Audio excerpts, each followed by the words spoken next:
71% of all real estate agents last year didn't sell a single home. But what if I told you that getting leads and acquiring new clients was a lot easier than you think? Now, I know that's a big promise, but by the end of this video, you'll know exactly how to get more leads than you can handle, and the struggle to get new clients will be over forever. All right, so first, let's talk about who this video is actually for. So when we talk about agent avatar, the context in which I'm going to go through today's video is going to be for the agent who A, doesn't really have a lot of sphere of influence or past client referrals. And so they don't have this huge database that's just spitting out referral left and right. They don't have a huge past client database of people that are coming back for repeat business and sending them more referrals. This is for agents that don't yet have a way of generating at least a minimum of 20 new leads every single month. This is for agents who are not yet earning at least $10,000 a month consistently. I'm not talking about the agent who sells a house once in a while, gets a $10,000, $12,000, $13,000 paycheck. I'm talking about a minimum of $10,000 a month every single month. And for the agent that has no pipeline, they don't have a ton of active listings. They don't have this big inventory of pendings. They don't have this huge pipeline that they can refer on for business. This is the context in which we're going to have this discussion. All right, so as I break down each different lead generation idea or each lead generation strategy, I'm going to score each one so that you, by the end of this video, can clearly see, okay, where should I spend my energy, my focus, my attention, my resources? And you don't have to guess around this anymore. So the first thing that we're going to look at is, how long does it take? What is the sales cycle? How long does it take to convert one of these leads? And here's how that scoring is going to work. So if the lead strategy, the lead generation strategy, converts within 0 to 6 months, it's going to get 10 points. In other words, if the lead generation strategy that we're going to talk about allows you to get a transaction, we're talking about a closing within 0 to 6 months, it's going to have 10 points. 0 to 12 months, 5 points. Over a year, it's going to only get 10 points, okay? And the lead generation strategies that we're going to talk about, the higher the point system, the higher the ranking, the higher priority it should be for you to focus on. Next, we're going to talk about competition. So if it has low competition, not a lot of agents competing, then it's going to get 10 points. And if it has high competition, meaning there's a ton of agents you've got to compete with, then it's going to get 5 points. Next, let's talk about the barrier to entry. And so if it's a low barrier to entry, meaning it's an easy lead generation tactic or strategy for you to get started and implement right away, it'll get 10 points. The more complex it is, and the higher level of skill needed for you to execute on the strategy, it will get a lower set of points, which is 5 points. Lastly, the most important part of the entire scoring system is profit. All right. So if it has high profit, you're going to get the strategy will get 10 points. If it has low profit, it will get 5 points. So let's jump into the system. All right. So let's talk about strategy number 1, which is something called paid inbound. So paid inbound, as an example, would be things like geographic farming, where you're going to invest in direct mail, and you're going to pick an area, you're going to send mail, you're going to advertise to that area, you're going to market to that area, and you're going to invest dollars into, in this example, a geographic farm, with the hopes to get a prospect to call you, to actually pick up the phone and initiate conversation with you. So this is paid inbound. So we're paying money to get somebody inbound to call us. All right. So as far as timeline goes, with any strategy like this, and it could be radio, it could be billboards, it could be TV, it could be anything where you're paying money to get the prospect, the homeowner, the ideal client avatar to initiate conversation with you. So all of those strategies, for the most part, take at least 12 months for them to actually start working. Now, does an anomaly happen from time to time? For sure. I can hear somebody in the comments right now. Listen, I sent out my first mailer to my geographic farm and I got a listing on the very first month. It happens, but on average, it takes for you to get any type of consistency, it takes about a year for that to actually happen. So as a result of it taking a year, when we look at our scoring, so it's going to get 2 points. All right. So when we look at competition, so for the most part, if you're mailing to specific homeowners, I mean, the reality is that it's probably not likely that there's, 3, 4, 5, 10, 20, 80 agents all mailing to the exact same homes. And so and hopefully you've done this research ahead of time before you pick that farm. That's a whole separate video. But I'm going to say that competition for this strategy is actually fairly low. And so because it's low, it's going to get 10 points. It's a good thing. Okay, now barrier to entry. So when we look at this, what are the skills needed to actually make this strategy work? Well, first off, if you're going to do something like geographic farming, and I'm just using that as the example here, you got to actually have some copywriting skills. You have to have some type of conversion mechanism.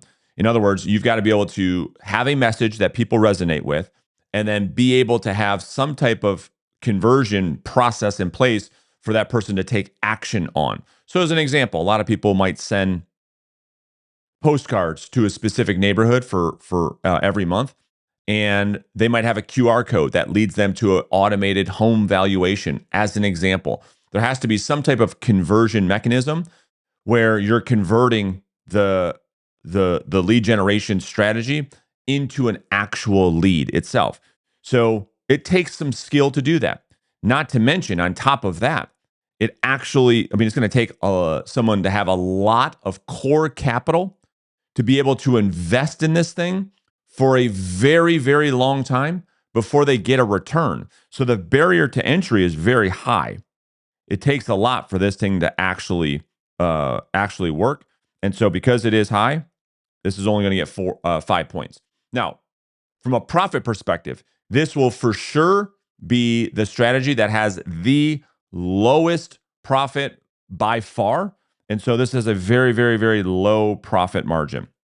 In other words, I mean, for every $10 you generate here, the profit probably is somewhere around 2 or 3. And because it has such low profit margin, we're going to have a score of 5. So when we look at this first lead generation strategy, when we start to score this, and we say, okay, paid inbound, it's got 2 points for time, 10 for competition, 5 and 5. So we got 22 total points. And so I'm going to put that right here. So we've got our first ranking on our first lead generation strategy. All right, the next two, I mean, you could really go either way with this, but the next lead generation strategy I'm going to talk about is paid outbound. So this is similar to the first one, but unlike paid inbound, where you're trying to invest money to get people to call you, with paid outbound means you're paying a company to get you a name and a number for you to actually pick up the phone and still initiate that conversation. So this is like doing Facebook pay-per-click or Google pay-per-click, or maybe you get a Boomtown website and you have them do this advertising for you. This could be you hiring an ISA to make cold calls on your behalf. They cold call a zip code. They have conversations with people who are thinking about selling their home. They get you that information, and then you have to go and pick up the phone, call that person, convert that person into an appointment. So you're paying money to acquire contact information, and then you having to pick up the phone and convert those people into an opportunity. So that's what we mean when we're talking about paid outbound. This whole video is for you to really grasp and sink your teeth into lead generation, because lead generation actually is very simple, which hopefully I'm going to show you in this video. Now, there's all kinds of studies on paid outbound and how long it takes to get a conversion. But from the data that we have right now, on average, it's about 18 months. It's about an 18-month turnaround time before you start to really start converting business on a consistent basis. So because it takes so long, this is going to get a 2. As far as competition on this is very, very low. The likelihood for agents doing Google ads on the same Google search keywords and then having the exact same homeowner opt in to the exact same offer is very, very, very, very low. So I'm going to say it's very low competition, which is a good thing. It'll get a 10 there.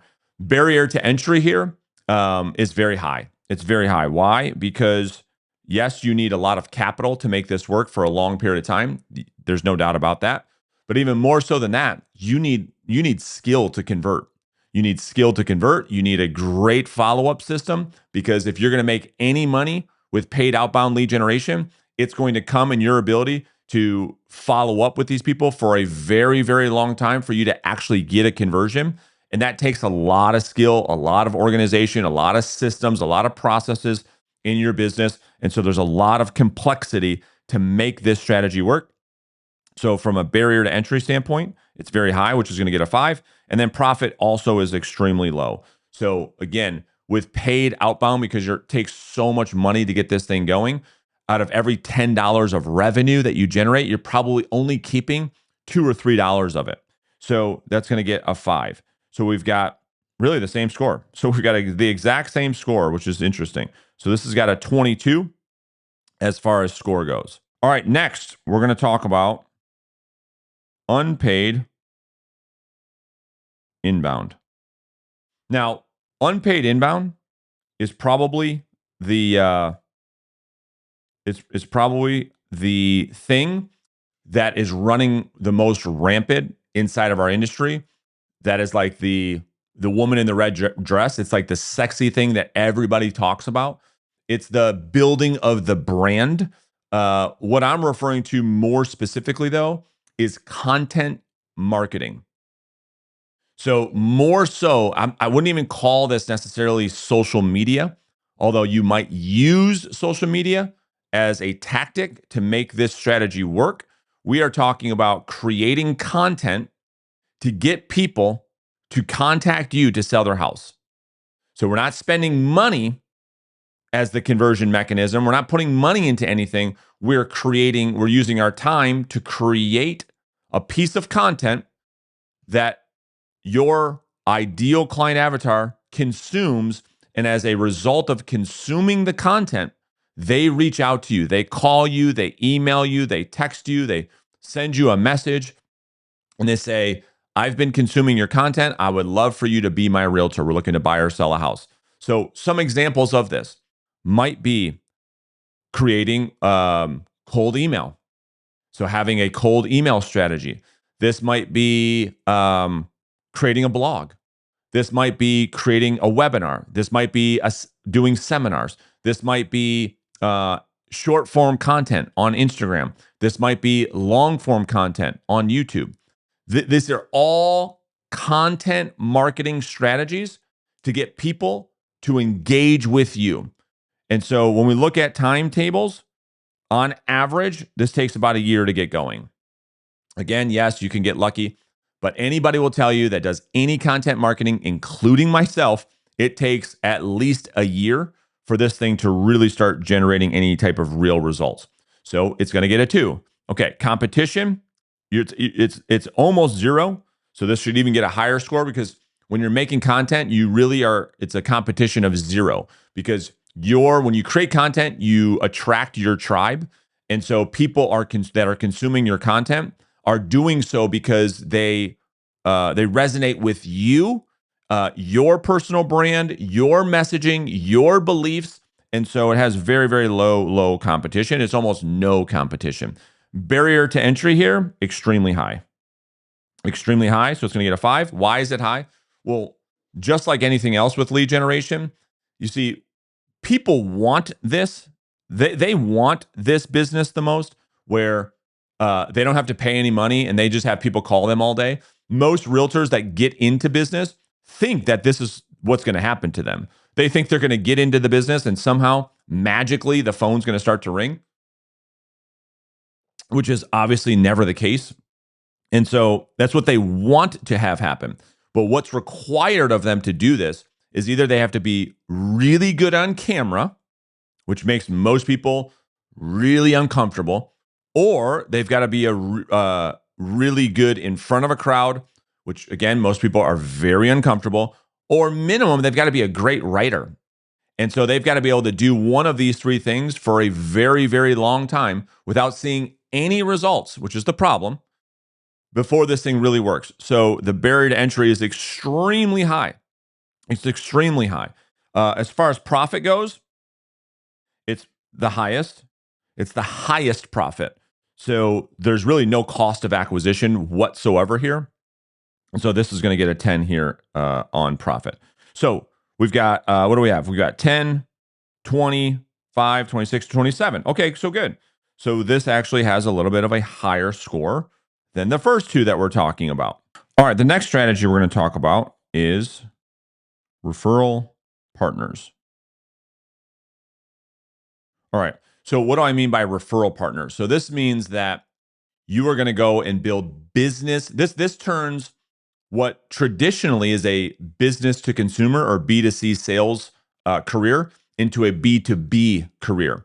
So this is where you're building relationships with other business owners, other professionals, other business professionals, and becoming an extension of their service offering to their clients, and they start referring you to their clients. So let me give you an example. So this has been extremely successful for me over the past 20 years of my career. But one example of this would be working with divorce attorneys. So divorce attorneys every single day, as a part of their daily career and a part of what they do every day, is dealing with people who are obviously going through the divorce process. And what do they have to do almost every single time? Is to sell the marital home. Well, in many, many, many cases, the judge won't allow the divorcing couple to pick their own realtor. And so therefore, the attorneys have to make a referral. Sometimes the judge won't let the attorneys pick, and it will be a court appointed listing agent. That's even better. And so that's what I mean by building relationships with other business professionals, becoming a part of their service offering, because they have to do it in order to serve their clients. Another example of that would be probate attorneys. Same thing. So as they're dealing with the executor of the estate who has to handle this nightmare of a process from someone who's passed away, doesn't have their trust and will and all that stuff in place, they have got this piece of real estate, Uncle John's real estate, that has to be sold. And oftentimes the executors don't live in the area where Uncle John's got to sell this property to settle the estate. And so they go to the attorney to say, Mr. Attorney, do you know a real estate agent that can sell the property so we can settle this? And so as a service offering, probate attorneys will partner with real estate professionals who know the probate process and refer them listings. I've done this for many, many, many years. You could do this with any adjacent industry to real estate: insurance agents, financial planners, CPAs, life insurance agents, etc. These are all business professionals that deal with their clients who oftentimes have a real estate need to handle a rental or to sell a rental, to acquire a rental, to liquidate a rental, to buy a house, to sell a house, to relocate, to downside, et cetera, et cetera, et cetera. So that's what I mean by referral partners. Now, as far as timetables go, to really go out there and start building relationships of any real substance is going to take some time. So, like most other things, this takes at least a year of building relationships with business professionals on average before they start to feel really, really comfortable referring you to their clients, because you are obviously a representation of them. So when they make a referral, they've got to have all the confidence in the world that when they make a referral to you, that they trust you enough to be that positive reflection of them. So this is going to be a score of a 2. Competition, again, almost 0. So once you have a relationship with, let's just say, a probate attorney, and you get those referrals, you're not competing with anybody. So this is going to be a 10. And oh, by the way, not to mention, not only does this have no competition, but this is fully market proof. So it doesn't matter what's going on with interest rates or who the president is or what home prices are doing or what the economy is doing. People are always dying, and people are always downsizing and moving into assisted living. People are always getting divorced. So, like, if you work with the adjacent industries, this really market proofs your business too. Now, barrier to entry, this is really, really high. And the reason why this is high is if you are going to have a business professional put their neck out there to refer one of their clients to you, you've got to be you've got to be good. Like, you've got to be a real expert. That's why you see a lot of part-time agents or newer agents they don't dabble in this strategy whatsoever at all, because it requires you to actually be an expert. Let me give you a really, really good example of this. So, like the divorce niche as an example. There are times that if you are in the divorce niche and you're working with divorce attorneys and people going through divorce, you might be called into court to testify that CMA that you've done. And so most agents like, wow, testify in court for this divorce case around property value. Yeah, you might be brought up on the stand and questioned by both attorneys. And you might have to testify around the valuation you get. Well, now most agents like, I can't do that. Right. The barrier to entry is very, very high. You have to be an actual expert. Profit is extremely high. There's really no expense to this per se. The cost of acquisition is pretty much zero. You're getting an inbound referral. And so if we look at this, we've got 10, 25, 26, 27. All right. So we've got another tying score, but it's higher than the first two. All right. The next strategy we're going to talk about is the one that most realtors only do, which is sphere of influence, or your SOI. So when most agents get into the business, they want people to call them, and most of the time they think they can just rely on their sphere of influence. And oftentimes the problem is it's not predictable. Like, there's no way to control it. You get lucky for sure. You get lucky sometimes. You're in the right place at the right time, where little cousin Johnny wants to buy a house, but it's not predictable. And most agents they don't have a strategy to work their sphere of influence. They're just getting lucky. So I'll make another video about how to actually proactively work your sphere of influence. But for the most part, because it's unpredictable, I mean, timeline is really like a huge question mark. You just don't know, because most agents aren't really doing that much. It's not a conversion mechanism. It's not like a direct response marketing or direct sales. And so it's a question mark. And because it's a question mark, it's going to get a low score. It's like, we don't know when someone we know is going to buy a house. We have no way to do that or to drive that. It just happens when it happens. So the longer that you're in real estate, the more and more of that business you'll do. But for the most part, you just don't know. Competition is low, almost zero. So we'll give that a 10. Barrier to entry, I mean, it's zero, right? You've got these personal connections with your friends and your family. And so it's very, very, very, very low. I mean, almost zero. So that gives another 10, which makes sense. Profit. Now, profit, I would say that if you're doing it on purpose, doing it meaning you're actually working your sphere of influence, the profit is actually, it can be high. When we're talking about doing events, we're talking about the client appreciation events. We're doing, 4 or 5 of those a year. You're doing some stuff around the holidays. You're doing a birthday program. You're investing into your weekly email every single week. There's some investment that needs to be made. And my recommendation, not that this video is about that, but before you start spending money, marketing and advertising to strangers, that if you are going to put money back into your business, that this would be the place to do it. So even though profit, we'll say, well, profit is not high. We're going to say profit is on the low side. That's where I would actually put the money if I were you. So this is going to get a 5. And so we've got 25, 26, 27, another tie. Okay, fine.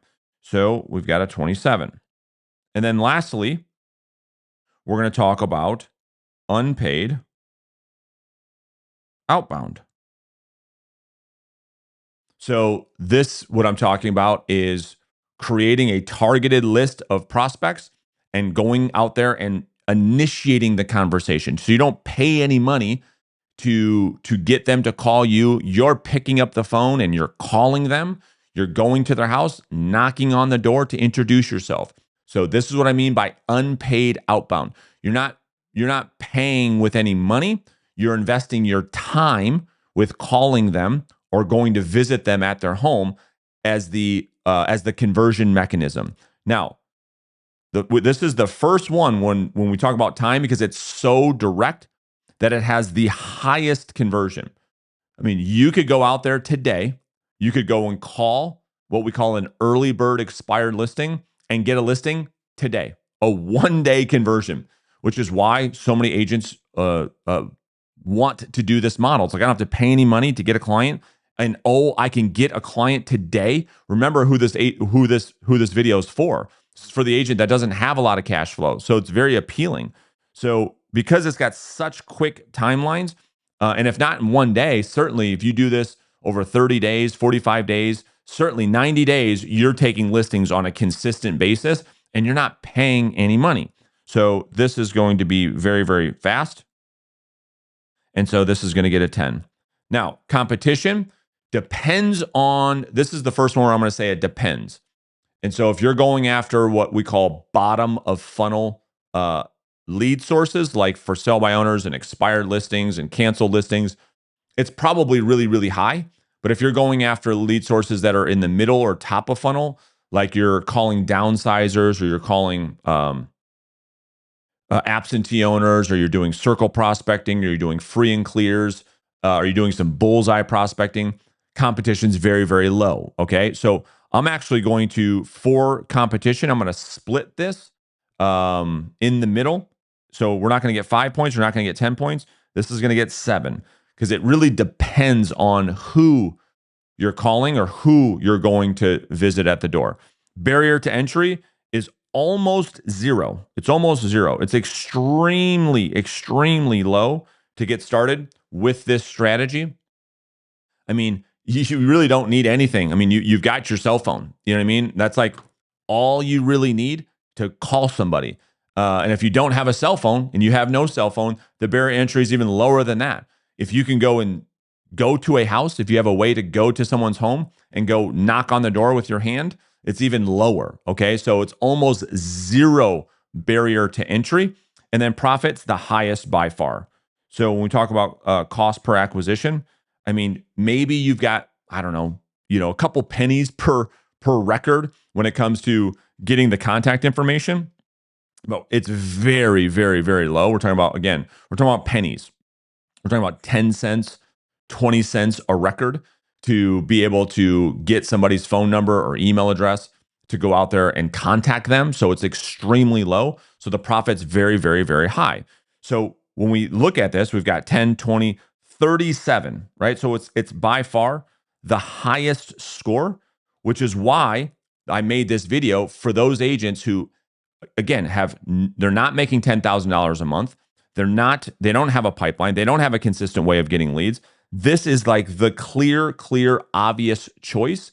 And so for those agents that need to focus their time, energy, and effort here, I made a course. It's 100% free. There's a link to that in the description where I show you exactly what to do and how to do it so that you can generate a minimum of a 6-figure income with this one strategy. You can get access to that right now.